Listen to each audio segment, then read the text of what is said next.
cancellations. As much as no one likes them, appointment cancellations and no-shows are part of any business.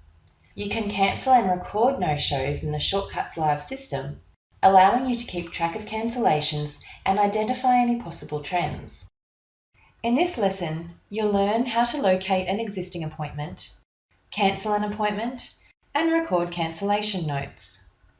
From the appointment book, click on the appointment to view the touch tip. Select More, then Cancel. In the side panel, enter the details of the cancellation